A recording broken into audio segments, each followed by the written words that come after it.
Good morning. It's good to be with you for the first time, and I appreciate the welcome from Pastor OD, as I'm gonna call him today. OD Wordsmith. Let's go. And we got Christian Lyrical Assembly, Lyrical Opposition, and all of y'all fine, good people.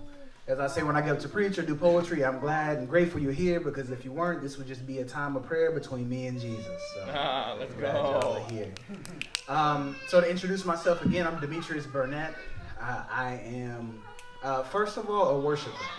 And worship is something that I truly love. So I think what you're experiencing today, I was invited to come do some spoken word, and I heard that was a part of the worship. So that's definitely part of the experience I'm inviting you into. As far as me, my art and my life, I say it's broadly defined by three things. And that's the gospel, poetry, and justice. The gospel is what I'm called to live. It's what I'm called to share, whether it's by preaching or by poetry. And poetry is often the craft for me. Preaching and poetry, they grew up together, as I say in my life.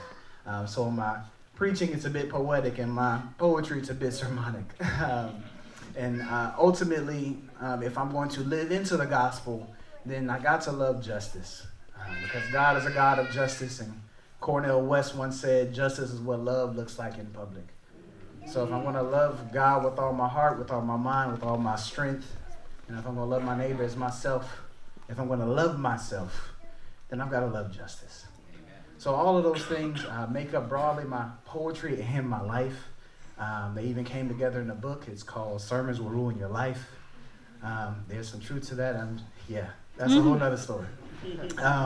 For some, poetry will ruin your life depending on the piece. You'll hear more about that in the announcements, but I just want to say thank you, welcome, and introduce you. Today I've got two poems for you, and I've got some music to go with it. So again, this is worship, so it's going to have some sounds. This first piece is one of my Advent poems.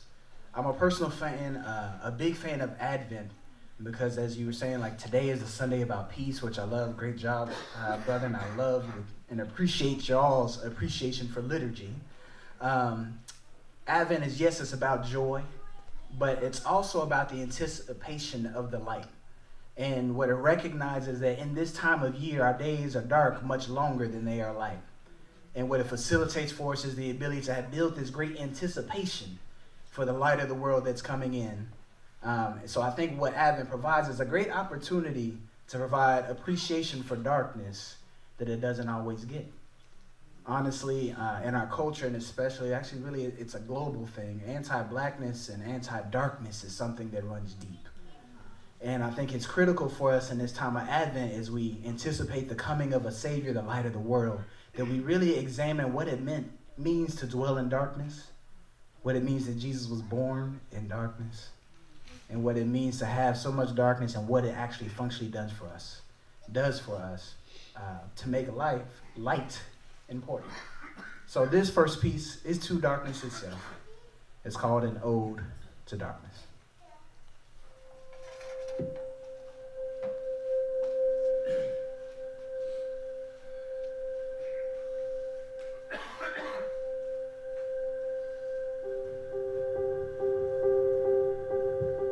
Darkness.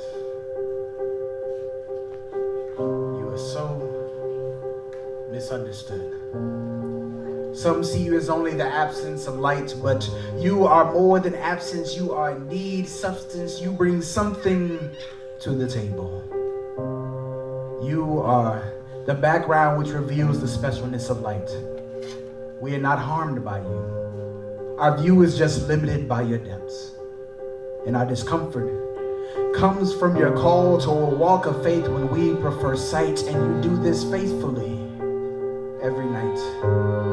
You help us rest, put at ease our minds, tell our eyes to relax, open storehouses for creativity until light comes to tell you to relax and take a break. Then you visit in snapshots throughout the day, stealing greetings and involuntary blinks until you cover the sky and night demands I pay attention to you. You help me see what life is. You help me see what I am really about.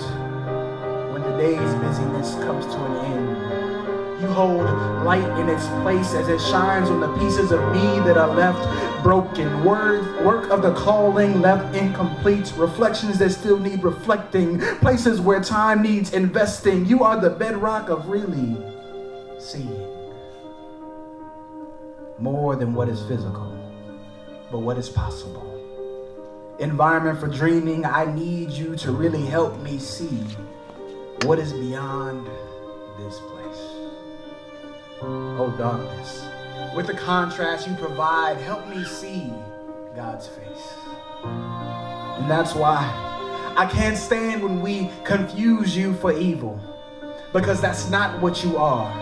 You existed before evil. You existed before earth had light, before there was sun in the sky, before moon and the stars. You are a force that existed before creation, hanging over the deep. Yet, perhaps it's your primordial being that we take issue with. Perhaps that's why we struggle. Because who you were from the beginning makes you difficult. Because back then, before all of this began, you made relations with chaos. You were more than just friends. You lived together before there was somewhere to move in, so you're hard to deal with because you remind us of chaos. You still carry its smell at times, and the fragrance in your fragrance is greeted with disdain because it forces us to reminisce over the disorder and the turmoil of our own lives. Even though you haven't been together for a while, the memory of your past always is embedded in the soul of our collective mind. Yet, still, despite the chaos you bring, we should be grateful for you. Because out of chaos, God creates. You were the dark canvas where God first spoke and his words painted, let there be, and it was. And everything painted on you is good. Light, day, night, sun and moon, separation of water and land, lights and vegetation, animal, human with one breath. You created soul within the human-shaped soil. Soil, which I imagine may have been dark, like you, meant to be the container of God's marvelous